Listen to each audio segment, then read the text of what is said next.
Bonjour, je suis Justine Forêt. Je viens vous encourager à lire cette belle histoire d'espoir et d'amour. Le lien est dans la description. Papa va me garder, Alex, né sous X, l'enfant du déni.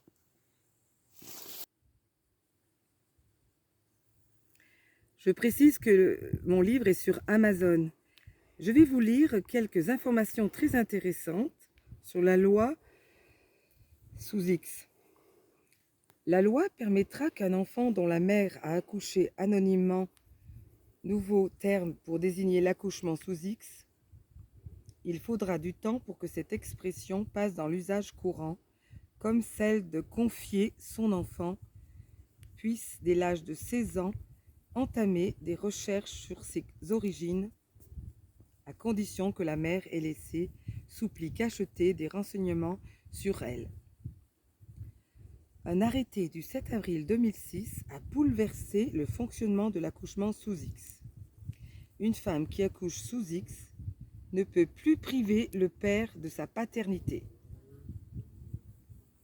Les familles d'accueil qui souhaitent adopter un enfant attendront un autre bébé dont la mère de naissance et le père, s'il est au courant, n'a pas respecté le délai de 2 mois pour reconnaître son enfant, qui ne seront pas en condition d'élever l'enfant.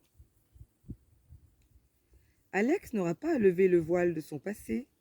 Ce sont des démarches éprouvantes pour d'autres, un vrai parcours du combattant, sans garantie d'avoir des informations précises sur leur géniteur.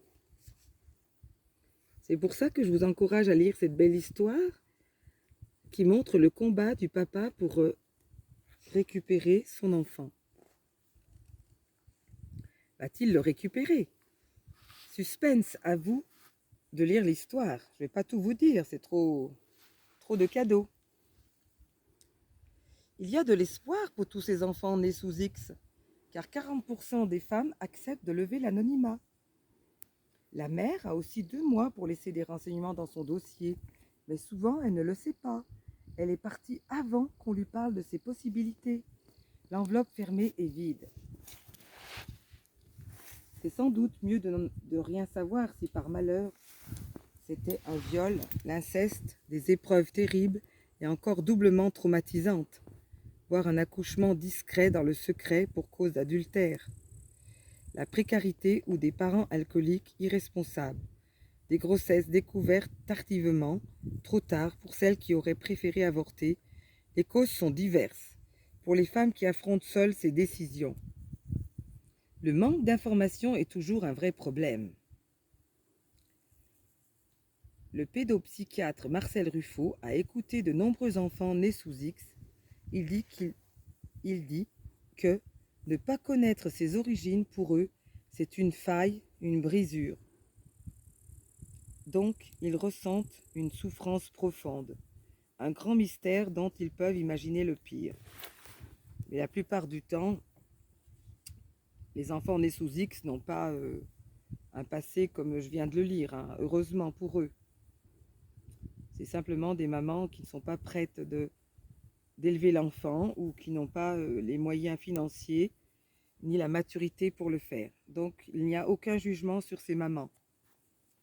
Pouvoir lever le secret après 20 ans pour celles qui se sont reconstruites, faire la démarche de donner la filiation pourra combler le désespoir de ceux qui voudraient savoir leur histoire de naissance, connaître leur géniteur. Certaines femmes ne sont pas faites pour être mères, certaines ont le courage de le dire.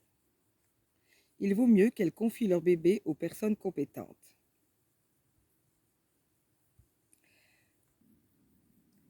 Il y a de très bonnes familles d'accueil où l'enfant trouvera sa place. En cas d'accouchement sous X, le nourrisson est pris en charge par les services départementaux de ASE, l'aide sociale à l'enfance. D'ailleurs, on ne dit plus abandonner son enfant. C'est trop cruel et péjoratif comme mot.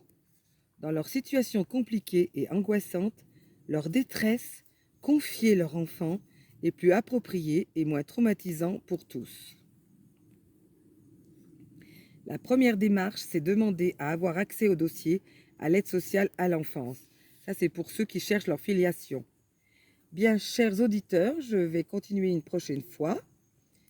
Je vous encourage toujours à acheter mon livre sur Amazon, comme ça, vous aurez la suite de cette belle histoire d'amour. Dans un monde de désespoir, c'est très bon d'avoir de l'espoir. À bientôt!